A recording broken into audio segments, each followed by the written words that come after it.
Failsafe by Jeff Sylvester, narrated by Margaret Sheely and Jeff Sylvester. Chapter 1. The world runs on code, and not all code is safe. For this reason, Anna hesitated in front of the high-rise hotel room door, a mixture of curiosity, prudence, and unease holding her in place. Her partner, Lisa, stood next to her, posture tense with anticipation. While Lisa relished the potential excitement of stopping something big, Anna's own feelings were more conflicted. Tracking down illegal mods was what they did, and they did it well. But in this case, something volatile and dangerous was at play. The modder who'd given them this tip had been frightened enough to break the golden rule of her trade: only touch what's necessary for the mod. Allowing both her curiosity and sense of duty to carry her forward, Anna used her data lens to reach out and touch the virtual door chime, then turned to her partner. Be ready. After what Black Eye said, they could be running anything. A playful smile teased across Lisa's lips. I'm always ready. What Black Eye said makes me think this will be interesting. Anna opened her mouth to reiterate her urge for caution, but snapped it shut when movement from within the hotel room interrupted their conversation. A small area of the door thinned to reveal the heart-shaped face of an Asian woman peering out through an industrial-style, black-rimmed data lens. The augmented reality device covered her eyes with an unbroken sheet of glass surrounded by a gray metal frame. Though the remainder of the door still hid her body, Anna could see long black hair tied into a ponytail behind her and the lapel of an olive-green jacket. A calm voice spoke into her ear. Naomi White of Dallas, Texas. Simon, the agency AI, had matched the woman's face and provided the name. Text appeared on Anna's data lens as he fed her additional, relevant information, which, for the moment, she ignored. Naomi seemed unaware of Anna and Simon's interaction. Yes? With a quick wave, Anna sent her agency identification to Naomi's data lens, and beside her, Lisa did the same. Hello, I'm Special Agent Anna Flynn, and this is my partner, Agent Williams. We're with the Matter Manipulation Device Agency and need a few minutes to speak with you. Naomi didn't react immediately, and the hesitation made Anna uneasy. Her right hand moved unguided toward the service weapon clasped at her waist. Lisa glanced at Anna, the corners of her mouth curving into a slight upward turn, then returned to Naomi. Ma'am, talking inside would be more comfortable. After a slow nod, Naomi's face brightened, and she produced a wide smile. Of course. The door vanished, its raw materials relocated to an unseen cavity within the wall, and she gestured for them to enter. Please come into our room. With Naomi in full view, Anna observed her petite frame and athletic build, as well as the black tank top she wore under her olive-colored jacket. The two agents stepped inside to find a man standing in a small seating area, clearly having just risen to his feet. Dressed in casual jeans and an open-collared shirt, he carried with him a sense of world weariness that was etched into his weathered skin and gray-flecked hair. Anna noted that the tired eyes behind his data lens were on Naomi, not the agents. Ready with an ID, Simon informed Anna that the man was Ben Jacobs from El Paso, Texas. More detailed text appeared on her data lens, but as with the information on Naomi, she set it aside. Shifting her scrutiny to the room itself, Anna took in the modern, expensive aesthetic she had expected for a high-rise hotel in this neighborhood, sparsely furnished with the typical pieces necessary for daily living. The most notable feature lay on the wall beyond the queen-size bed. An enormous window opened to a breathtaking 98-story view of the Houston skyline. Nighttime darkness engulfed the vista, and city lights illuminated the world with countless brilliant pinpricks. Anna's data lens highlighted a slate-gray tablet sitting on a bedside table. As soon as they'd entered, Simon had scanned for MMDs and found only this one. It seemed innocuous enough, but according to their informant, it contained unauthorized and dangerous mods. Now, though, it was safely out of reach of either Naomi or Ben. Satisfied, Anna's tension began to ease, and her right hand drifted away from her waist. Before engaging Naomi again, she held up a finger in a wait gesture while she reviewed the information from Simon. As he'd said in her ear, Naomi lived in Dallas. She'd moved to Texas from the Northeast about 2 years ago and now worked at an apartment store selling clothing patterns. Ben had lived in the El Paso area his entire life, sometimes working as a security guard and other times staying home as a full-time parent. He was married with 3 children. Neither Ben nor Naomi had political extremism or tech expertise in their backgrounds, 2 key markers for Anna. She pushed the data away and returned her attention to Naomi, who in turn nodded at Ben. "Hello, I'm Naomi, and this is my husband, Ben." Her tone was soft and amiable. Lisa stepped back at this, eyeing the older man, 20 years Naomi's senior. "Your husband?" She wasn't asking a question, but didn't hide her skepticism. Anna ignored Lisa's comment and offered Ben a pleasant smile. "It's nice to meet you." The names were right, but the relationship wasn't. Of course, it was meant to be understood that way, a lie no one in the room was expected to believe, but a lie existed beneath that lie. This was no sexual liaison. What were they to each other? What were they doing with illegal mods? She turned to address them both. "Agent Williams and I investigate prohibited uses of matter manipulation devices." Naomi frowned. "I gathered as much from your identification, but I am not sure what that has to do with us." "We have some information that you might have a modded device with you." Ben reacted to this with visible discomfort, shifting his weight. Lisa studied him with a raised eyebrow. Naomi paused, her expression taking on that of a chastised child. "I see. In fact, we do have a modded tablet." She smiled apologetically. "You must understand, we realize it's illegal, but this is our first time in Houston, and we thought a small region unlock would be something no one would care about." Lisa responded to Naomi without taking her eyes off Ben.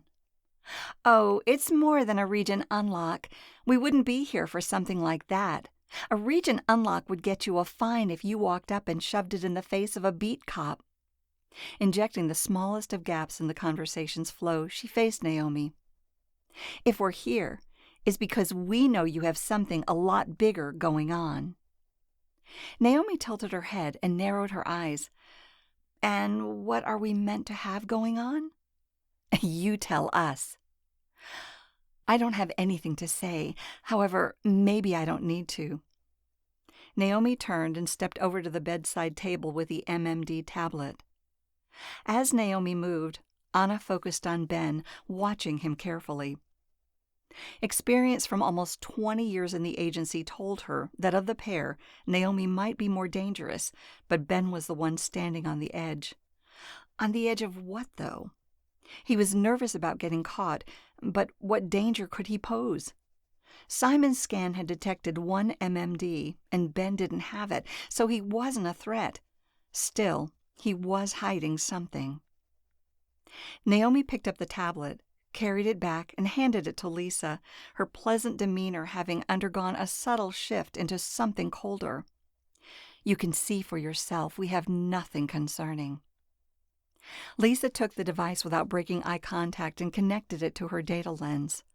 With a swift gesture, she pushed the feed to Anna so she could follow along, and Simon appraised them of his progress. "Beginning a scan for illegal mods." Anna relocated the information to a small corner of her vision with a flick of her fingers. She needed to keep her focus on Ben because something was wrong. His eyes shifted, and his body tensed. Her hand moved to the service weapon at her waist, intuition telling her he was about to make a move. "Gun!" She yelled the warning the moment he began reaching for something behind his back. Even though she hadn't seen a firearm in action in over a decade, she recognized the motion from her early days at the agency. Her weapon was quickly off her belt and assembled into a full combat staff. Without looking, she knew Lisa had done the same. The tablet clattered to the floor, forgotten in the face of Ben's threatening movement. Ben whipped out the gun and pointed it directly at Lisa's face. Anna's reaction was both automatic and instantaneous, yet still too slow. Before her blow reached its mark, the deafening report of a gunshot reverberated around the walls of the small room. Lisa didn't flinch. Ben had fired a single bullet, but its forward momentum was halted milliseconds after it left the barrel, a full 3 feet away from Lisa's head. Anna's weapon struck his hand, and he cried out in pain, dropping the gun onto the carpet where it landed with a thud. The staff thrummed in her hands as it executed its projectile defense program. The tiny, ineffectual lump of metal fell onto the coffee table where it lay still, and Naomi's exasperation followed with a half mutter, half accusation. "Foolish!" Then, as if a switch flipped, she sprang into action, drawing both Anna and Lisa's full attention. Her hands made an indecipherable motion as if executing MMD code, which puzzled Anna. According to Simon, the only MMD Naomi and Ben had was the single tablet. Anna let her confusion go when Naomi's gesture flowed into something she couldn't ignore. Knowing what was coming, she moved to deflect the bolt of energy that leaped from Naomi's hands. It streaked across the room in a flash before veering harmlessly away from Anna and fizzling into the floor. This time, her reaction had been fast enough. Naomi had fired a flex bolt, designed to do what Ben's bullet could not, shift its properties so rapidly and with such variation that it would confuse the code of any MMD program attempting to detect and stop it. That she'd been able to shoot it meant Simon's scan had missed something, because only weaponized MMDs could create flex bolts. As the burst of sparks died on the hotel room's carpet, Naomi paused for a half-second, scrutinized Anna's staff with an odd, almost confused expression, then executed another fast movement with her arms. A sizable chunk of the coffee table broke away and moved to her hands, now assembled into a staff of her own. Beside Anna, Lisa sprang into motion, releasing the pent-up energy she'd been containing since they stood outside in the hall. Anna darted forward alongside her, swinging her weapon and aiming a strike to land at the same time as Lisa. 2 years of joint training allowed them to fight as a single unit.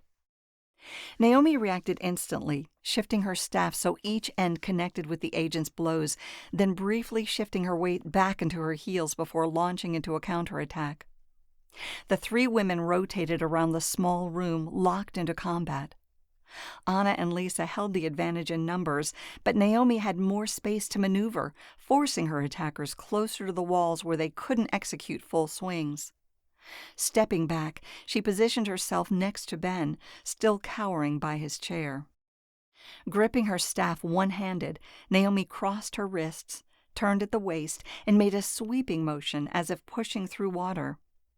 A loud, thunderous scraping sound pulsated throughout the room, followed by the sudden appearance of a wall where none had existed before, slicing the coffee table in two and cutting Anna and Lisa off from Naomi, Ben, and Ben's gun. The wall muffled Naomi's voice as she yelled at Ben, "Go now!" Anna made her own gesture, attempting to pull down the erected wall, but felt her staff begin to shake. The barrier remained in place, unmoving, and she knew Naomi must be opposing her from the other side. This surprised her because with 2 MMDs working together, she and Lisa should be able to overpower a lone opponent. Glancing at her partner, Anna saw she was frantically examining her staff, twisting it in her hands. "What's wrong?" Confused and alarmed, Lisa shook her head. "I have no idea. I can't manipulate the wall." Anna grunted and focused on not losing her grip on the staff as its vibrations intensified. "Okay, I'll bring the wall down. Be ready for them." Lisa stopped her attempts to address her malfunctioning staff and instead gripped it like the blunt weapon it was, poised ready to attack. 3 seconds passed without either woman speaking, and then the dam broke. Anna's staff grew still, and the wall split open with a loud crack. She took half a second to glance through the gap before dashing forward.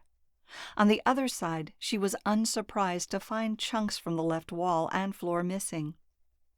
Naomi had used whatever MMD she had to extract sections of the room for her ad hoc barrier, but what remained was an enormous contrast to the tranquil, bland room Anna recalled from seconds earlier. This looked like a bomb had gone off. The gaps Naomi's program had left in the wall were large enough to allow access to the next room, and Ben was already through one of them, waving his gun. She yelled after him, "Run!" Not following his flight, she faced Anna and Lisa. A woman's scream pierced the hole in the wall, and with an almost careless sweep of Naomi's arm, the barrier she'd made disintegrated, moved, and reformed to seal the way behind Ben. Lisa turned and darted back through the hotel room doorway, yelling over her shoulder, "I'll get him! You take her!" Anna didn't even nod in acknowledgement. Instead, focusing her energy on the figure before her, Naomi had shed her green jacket to reveal silver bracelets around her wrists. These were the MMDs that had produced the flux bolt, her staff, and the barrier. Somehow, Simon's scan had missed them, but they certainly existed. Without saying a word, Naomi flicked her wrists, instructing her bracelets to send a chair hurling at Anna, who, with a quick dodge, avoided being struck by inches. Recovering from the sidestep in one fluid motion, Anna gestured to make her own weapon propel the 2 pieces of the bisected coffee table, spiraling at her opponent. Naomi spread her hands, and the segments flew past her on either side. Afforded the space by Naomi's defensive move, Anna triggered a restraining program, and the belt around her waist grew lighter. The raw materials that spewed out from it flew across the room and assembled into a pair of restraints encircling Naomi's wrists. Once they held her, the metal bands continued to alter, pulling her hands together, forcing her to let go of her staff. Naomi glanced down at her hands, then smirked back up at Anna. "I don't think so." She twisted her wrists, and the restraint split and fell off. A second gesture pulled the staff back to her. Anna wasn't completely surprised, but still felt discouraged. The restraint should have been unalterable by anything other than agency MMDs, but once again, Naomi had demonstrated her bracelets weren't following the rules. "You aren't going to take me." Naomi spoke with the confidence of someone stating a fact. "We'll see." Anna launched into another swift attack. She must be relentless. Naomi was a skilled fighter, so her best bet was to win by attrition. The smaller bracelets would run out of energy long before the staff would, so she needed to keep pressing hard. Both women whirled their staffs and engaged in a deadly dance, attacking, blocking, and parrying each other's strikes in turn. As they fought, a sudden interruption by Simon broke Anna's concentration. "She doesn't intend to kill you. The flux bolt was only a low-stun payload."